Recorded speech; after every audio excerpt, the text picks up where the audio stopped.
Welcome to the newest episode in an ongoing Legendarium series about the greatest knights.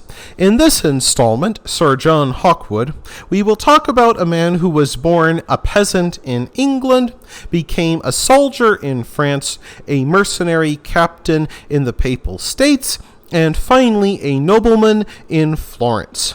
John Hawkwood was born in Essex County, England, sometime around the year 1320.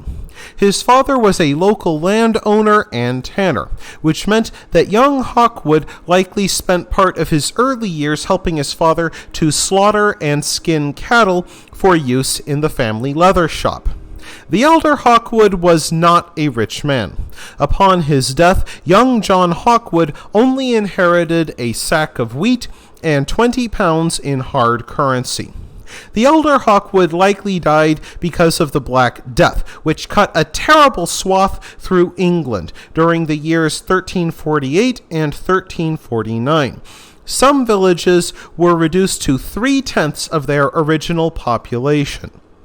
Not long after the Black Death burned itself out, King Edward III decided to resume the 100 Years' War in France in an effort to gain the French crown for himself. Lacking prospects at home, after all, a sack of wheat will only take you so far, Hawkwood enlisted in royal service and became a longbowman. For the next 10 years, he participated in the ransacking of villages, fighting battles against French knights, and helping to take castles. His career as a soldier, at least for England, ended in the year 1360, when King Edward and King Louis of France signed the Treaty of Bretigny, which divided France between them. But what would English soldiers like John Hawkwood go home to? The answer is not much. Back in England, they remained peasants, but in France, some of King Edward's soldiers had already seized castles and were living like lords of the manor, even calling themselves knights. And Hawkwood certainly had the skills of a battlefield commander.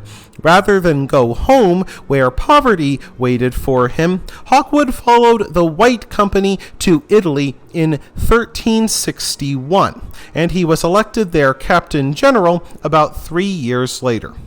Hawkwood's White Company fought for the city-state of Pisa in its war against Florence.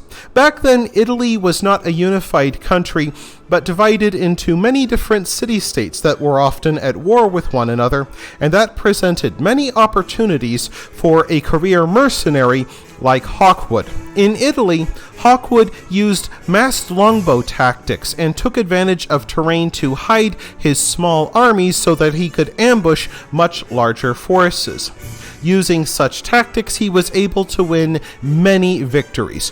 Hawkwood gained a reputation as a ruthless opportunist, willing to switch sides in the middle of a campaign if an enemy commander was willing to offer him a higher price. And when the war between Pisa and Florence ended, he simply went to war for himself, laying siege to entire cities.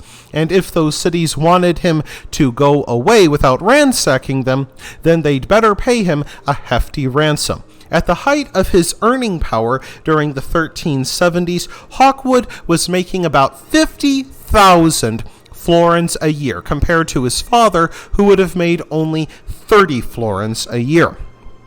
So how was Pope Gregory IX to solve his Hawkwood problem? He ordered his Cardinal, Robert of Geneva, to hire Hawkwood for a war he had planned against rebels who had seized control of huge swaths of the Papal States.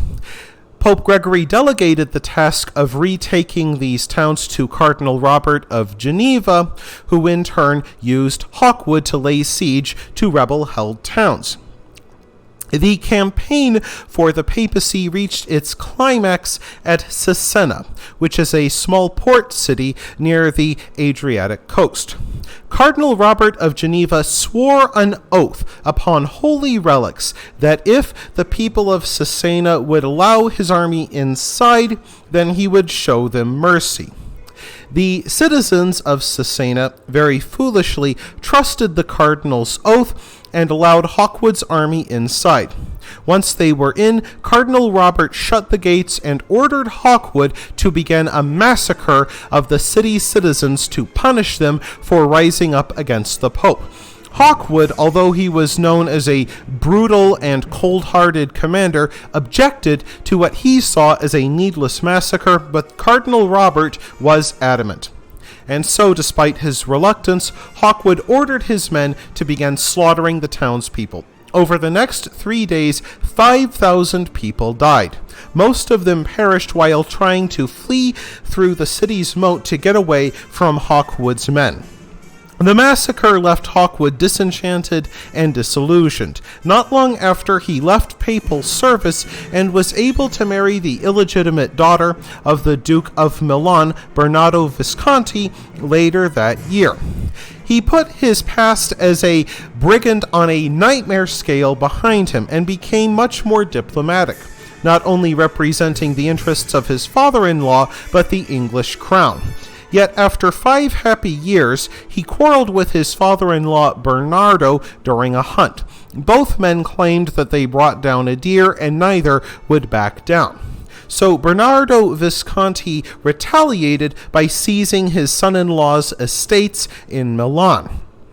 And despite the fact that he had waged war against Florence early in his career, Hawkwood defected to Florence with his wife in tow. He led Florence's war against Verona later in the 1380s and was made an honorary Florentine citizen. Towards the end of his life, around 1394, he expressed a desire to sell his holdings in Italy and return to England. However, Hawkwood died before he could fulfill his promise.